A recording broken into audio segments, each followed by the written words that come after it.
Hello à tous, j'espère que vous allez bien. Je souhaite la bienvenue à tous les nouveaux et les nouvelles sur ma chaîne. Merci de vous être abonnés. Si c'est pas déjà fait, je vous invite à le faire. Comme vous avez été nombreuses à me demander de vous reproduire le look que je vous avais montré sur Instagram, je m'exécute et je vous montre ça tout de suite. Donc là, on va passer à l'application du maquillage. J'ai déjà fait mes sourcils pour gagner du temps. Donc je vais appliquer une primer visage, chose que je fais très rarement. Mais il faut vraiment que je l'utilise. C'est la Speckle Hydrating Moisturizing Primer de chez Laura Geller. Voilà, je l'utilise plutôt en guise de crème entre guillemets, même si j'ai déjà une crème au préalable. Mais voilà, elle est agréable parce qu'elle est relativement fraîche et elle pénètre rapidement. Voilà. Tac. Alors pour ma primer chouchoute, je vous l'ai déjà dit, c'est celle-ci de chez Urban Decay. Je sais pas s'il y en a parmi vous qui ont testé la nouvelle primer de chez Anastasia Beverly Hills. Je vous avoue qu'elle me fait envie. Et alors je sais que celle qui est très réputée c'est la P. Louise, mais le problème et ce qui me gêne vraiment avec celle de chez P. Louise, normalement je devrais aller en Angleterre. Peut-être que à ce moment-là je l'achèterai, c'est que vous en avez pour aussi cher que la valeur de la primer. Je crois que la primer ça doit être genre 10 pounds et les frais de port c'est genre 8 ou 9 pounds. Donc rien que pour ça, par principe, ça me gonfle et ça m'embête de l'acheter quoi. Donc voilà, pourquoi je l'aime bien celle-ci, parce qu'elle est légèrement teintée, comme vous pouvez vous en rendre compte. Je trouve que elle agrippe pas trop les fards et qu'elle permet quand même de faire tenir le maquillage un petit peu plus longtemps. Bon alors après c'est pas un truc de dingue. Mais le petit truc que j'aime faire, c'est utiliser une poudre translucide. Là je vais utiliser celle de chez Fenty Beauty. Pour le coup elle est pas translucide, elle a une petite tonalité un petit peu lavande. Mais voilà, ça va le faire sur... ça va me permettre en fait de faire en sorte que mes fards se mélangent mieux, s'estompent plus facilement et que ça glisse plus facilement aussi.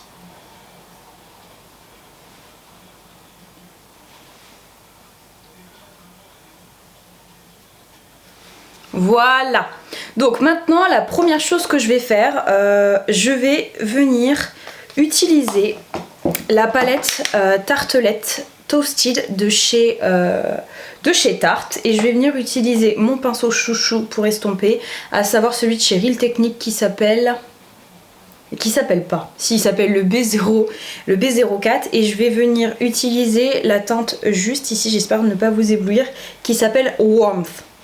Tac, et en fait je vais venir juste l'appliquer ici comme teinte de transition. Je trouve que tout de suite ça vient réchauffer mon œil, ça me fait une bonne base, ça vient structurer mon regard, et après ça m'aide à disposer les autres couleurs. Donc vous voyez, franchement ça s'estompe comme du... c'est du beurre le truc, ça s'estompe super rapidement. J'adore ce pinceau, je l'aime tellement, je l'ai acheté en double. Bon, sinon on va parler un petit peu de sorties make-up. Dites-moi parmi toutes les sorties ce qui vous fait vraiment envie, ou alors voilà, vous hésitez, vous savez pas trop, ça me dirait vraiment. Moi en tout cas dans les sorties qui sont prévues, je vais pas vous spoiler parce que je pense vous faire un haul prochainement, mais sachez que là je suis à fond palette en ce moment, je suis vraiment à fond palette. Il y a plein de palettes qui me font envie. Il y a juste celle de chez Anastasia Beverly Hills. Franchement, j'ai toutes les palettes de chez Anastasia Beverly Hills. Hormis, mais toutes, quand je vous dis toutes, c'est depuis le début, c'est pour vous dire. Hormis celle, la Subculture. Et je pense que je prendrai pas la dernière. Parce qu'elle ressemble quand même pas mal à la Riviera. Et puis même, c'est trop flash pour moi, pour tous les jours. Donc je vais voir. Après, on peut changer d'avis. C'est comme la Riviera. Au début, j'avais pas l'intention de l'acheter. Et puis en la voyant, je l'ai trouvée magnifique. Je suis quand même dubitative. Ensuite, je vais venir utiliser la palette Améthyste de chez Huda Beauty. Et je vais venir utiliser cette couleur juste ici. Hop. Pareil en creux de paupière. Et dites-moi, alors moi je vais vous dire, je pense que ma chouchoute, ma palette préférée de tous les temps de chez Anastasia Beverly Hills, je crois que c'était la collab avec Mario. Alors la qualité c'était pas la meilleure parce que c'était une de celles qui fait le plus de chute je trouve, mais je la trouve sublime cette palette. Franchement si j'avais eu à créer une palette, je pense que j'aurais choisi des tonalités similaires. Je trouve que c'est la palette neutre slash un peu colorée. Parfaite, elle est magnifique. Et j'aime aussi énormément la soft glam. Je sais que tout le monde adore la moderne renaissance et moi je préfère la soft glam. Donc je vous ai pas dit, par contre j'utilise un pinceau qui est génial de chez Wayne Goss et c'est la référence 17. Donc vous voyez cette palette là, elle est géniale pour les amoureuses des teintes un petit peu violines comme ça, je trouve canon. Ensuite je vais utiliser un pinceau plat, moi j'en utilise un de chez Coastal Scents, c'est le BRC S03, rien que ça. Et je vais venir utiliser cette teinte là que je vais mettre sur toute ma paupière mobile. Donc je triche un peu parce qu'il y a encore des résidus, voilà, je triche un peu parce qu'il y a encore des résidus de la poudre libre que j'ai mis au préalable, mais c'est pas grave, justement ça va venir un petit peu estomper la couleur. Tac. Et voilà, donc vous voyez c'est franchement super rapide. Ensuite je vais venir appliquer au doigt cette teinte là, comme ça, sur toute ma paupière. Franchement, vous allez voir, vous avez été nombreuses à me demander le détail de ce look et à l'avoir apprécié. Vous allez voir, c'est ultra simple. Ce que j'aime, c'est que vous avez un fini un petit peu duochrome. C'est une pointe de bleu. Et c'est ce que je trouve que c'est ça qui fait toute la beauté de ce look en fait. C'est la petite pointe un peu de bleu. Pas mal, pas mal. Je vais poursuivre avec cette teinte-ci du milieu. Je vais en mettre un tout petit peu, pareil. Essentiellement ici. Il est magnifique ce fard. Comment elle l'a appelé? C'est bête qu'elle n'ait pas donné des noms à ces teintes-là. Et je la vois bien sortir après des fards en individuel. Magnifique. Et pour terminer, je vais venir prendre cette teinte juste ici, histoire de rajouter un petit point de lumière. Vous voyez, hop, comme ça. Mais un tout petit peu. Hein. Hop là. Bah écoutez, ça me convient plutôt bien. Je vais juste reprendre un petit peu de parme là, histoire de l'estomper. Et ce que vous pouvez faire aussi, chose que moi j'adore, c'est rajouter un petit effet, un petit gloss pour les yeux, ça serait parfait. Alors pour le mascara, vous allez voir, j'en mixer deux. Je vais mixer celui-ci de chez Tarte. Restez connectés les filles, puisque vous avez été très nombreuses à me questionner sur mes cils. Du coup j'ai vu que ça vous intéressait, j'ai regardé, c'est vrai qu'en ligne il n'y a pas tellement de vidéos sur l'entretien des cils. J'aimerais vous faire une vidéo assez complète en passant de l'entretien à mes mascaras chouchou. Donc j'espère que vous serez au rendez-vous, que ça vous fera plaisir de voir ce type de vidéo. Mais voilà, sachez que ça je voulais partager sur Instagram. Si vous ne me suivez pas sur Instagram, vraiment faites-le, puisque soit je vous fais des avant-premières, je vous demande votre avis sur des potentielles futures vidéos. Je vous montre des choses que je montre pas nécessairement ici sur YouTube, donc n'hésitez pas à rejoindre l'aventure Instagram. Donc voilà, vous voyez, quand vous avez ça, surtout ne paniquez pas. Là j'ai vu que c'était une texture sèche, donc j'ai pu la retirer. Quand ça vous arrive, vous laissez sécher, vous prenez un goupillon et ça part tout seul.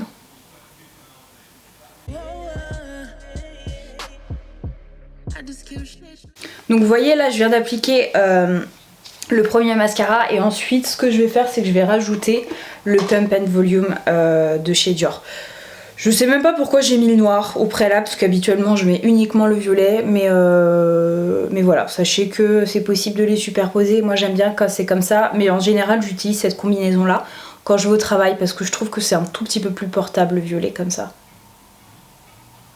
Ce qui aurait pu être très canon aussi, c'est un mascara bleuté, ça aurait été sublime, ça aurait relevé la couleur un petit peu bleutée des fards, ça aurait été canon. Au niveau du fond de teint, je vais prendre mon fond de teint chouchou, je vous le présente plus, il s'agit du Synchro Skin de chez Shiseido. Ma mission c'est de le terminer très prochainement, parce que là il est en fin de vie. Donc du coup ce que je viens faire en fait, c'est que je viens mettre à peu près 2 pompes sur le dessus de ma main. Je viens prendre un pinceau. Donc pour le pinceau, je vais prendre un Cheryl Technique qui est comme ça et qui s'appelle le Sculpting Brush. Tac. Tac là. Et il y a quelque chose qu'il faut savoir les filles, c'est que le fond de teint, vous n'êtes pas obligé d'en appliquer sur tout le visage. Ça dépend, il y a des zones qui vont nécessiter plus de couvrance. Moi en l'occurrence, ça va être à ce niveau-là où je vais pouvoir avoir des rougeurs. Quand j'ai chaud, là j'ai spécifiquement très chaud, je vais en mettre un tout petit peu sur le fond de teint, mais vraiment trop, je vais en mettre un tout petit peu sur le front, mais vraiment 3 fois rien. Parce que j'ai pas besoin de camoufler en fait sur le front. Donc vous voyez, vous mettez ça et tout de suite, enfin pour moi c'est, vous voyez le rendu est magnifique, c'est un rendu satiné, c'est un fond de teint, je trouve dont on ne parle pas suffisamment, mais c'est une beauté absolue. En plus là je l'ai acheté en fini glow, donc je pense que cet été il va juste être sublime. Vous voyez, hop, je viens fondre un peu le tout.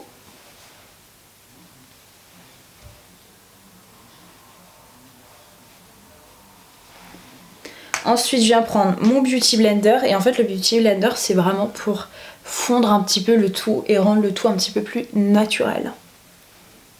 Voilà. Ensuite, je vais utiliser un anti-cerne que j'adore, pareil, dont on ne parle pas suffisamment. Je ne sais pas pourquoi, parce que c'est une pépite aussi. Il s'agit de cette merveille-là, de chez Bare Minerals, c'est le Bare Skin. Et je suis au regret de vous annoncer qu'avant, Bare Minerals, c'était une marque que vous pouviez trouver dans les magasins Sephora, c'est plus du tout le cas. Et je vous assure que c'est une vraie perte. J'espère de tout cœur qu'un jour ils reviendront. Parce qu'ils sont encore disponibles pour l'instant en ligne, mais c'est pas ça, hein, parce que l'idéal c'est quand même de swatcher, tester les produits. Mais c'est une bombe atomique cette marque. J'adore spécifiquement les produits teints. Vous voyez tout de suite, je trouve qu'il apporte un petit coup de fouet, je l'aime trop cet anti-cerne là. Ensuite je vais venir prendre donc un petit pinceau comme ça qui s'appelle Sculpting, encore de chez Real Techniques, et je viens prendre la poudre Fenty que je viens mettre juste ici. J'en mets quand même pas mal parce que l'idée c'est quand même d'avoir une zone lumineuse ici. J'adore l'odeur de cette poudre. Alors attention, je sais que c'est peut-être pas du goût de tout le monde. Moi idéalement, bon alors pour l'aspect olfactif, je préfère qu'il y ait des odeurs, c'est sûr. Après voilà, pour ma peau, pas tellement. Donc vous voyez, j'en mets un peu partout. Ensuite, je vais venir m'occuper de mon ras de cils et je vais venir réutiliser cette teinte là. Alors ce que j'aime faire habituellement, c'est rajouter un crayon blanc un peu dans ma muqueuse ou un crayon un peu cher. Là, je vais pas le faire parce que je trouve que bon, voilà, c'est pas forcément nécessaire, que le maquillage est suffisamment vibrant comme ça. On va réutiliser le mascara de chez Tarte. Hop. En premier lieu.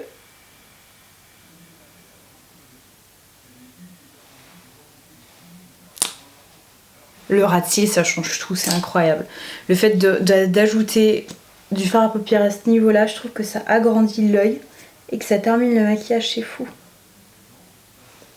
Ouais, le mascara noir, j'en mets pas 3 tonnes. Hein. C'est vraiment le violet que je viens rajouter un petit peu plus généreusement. En même temps, la brosse est beaucoup plus chargée. Donc, alors, pour les yeux, on va terminer par une micro touche en coin interne. Je vais réutiliser cette teinte lumineuse. Bon, là, j'ai pas nécessairement le pinceau qu'il faut. Donc, je vais utiliser ça.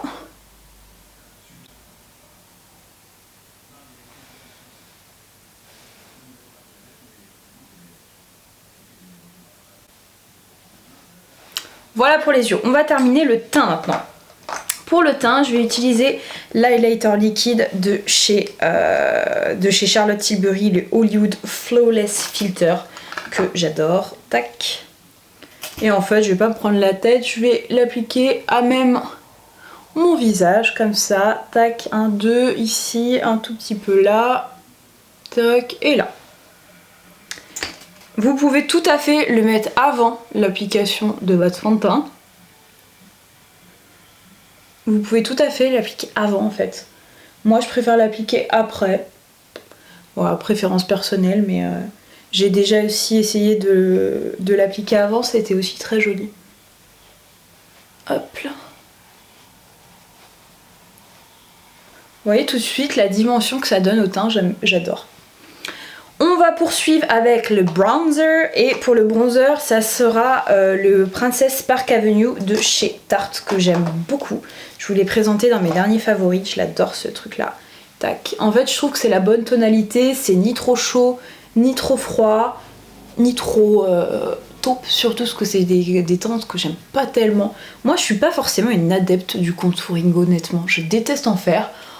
Faut vraiment que ce soit des événements, soirées, vous voyez. Parce que je trouve que ça fait vite de trop et c'est pas naturel en fait. Et en plus de ça, je trouve que c'est beaucoup plus facile de faire du contouring avec des textures crème. C'est beaucoup plus facile et c'est beaucoup plus naturel en fait. Ça se fait beaucoup plus joliment. Tadam! On va poursuivre avec un blush. Et là, je vais utiliser un blush de chez The Balm. C'est les Instant Blush. Et moi, la teinte que j'ai, c'est Argile. Vous allez voir, ça fait un peu peur comme ça. C'est un rose assez néon.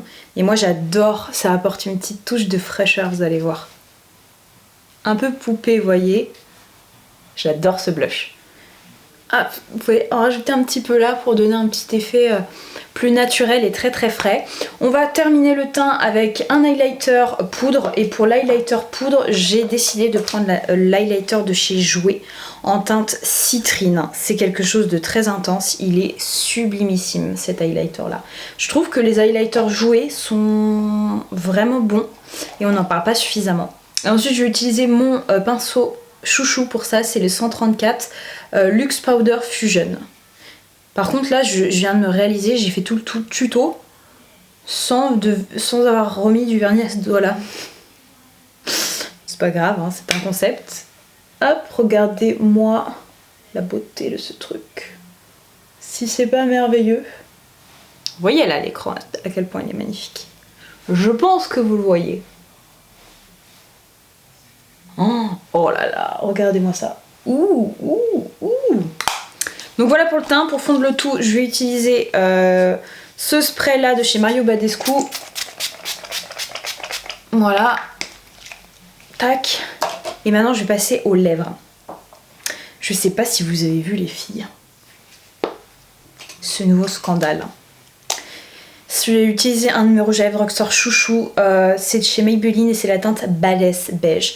Je voulais me procurer les rouges à lèvres de chez Jaclyn Hill, parce que je l'ai déjà dit. Non, je vous l'ai pas dit. Je voulais me procurer certaines teintes des rouges à lèvres de chez Jaclyn Hill, parce que j'adore les nudes.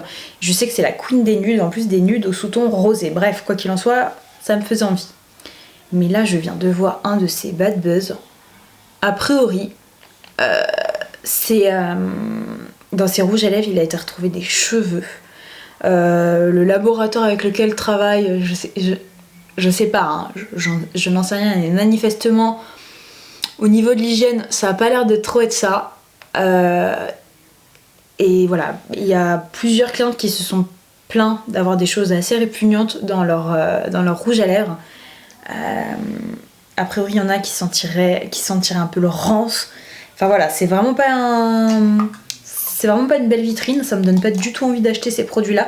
Si vous les avez achetés, dites-moi, n'hésitez pas à me faire un retour en commentaire, mais je vous avoue que moi à l'origine ça me faisait envie. Alors le packaging, je le trouve hideux, je le trouve tellement bling bling, mais voilà, enfin je m'étais dit que ça serait de magnifiques nudes, mais je vous avoue que ça me réfrène un peu.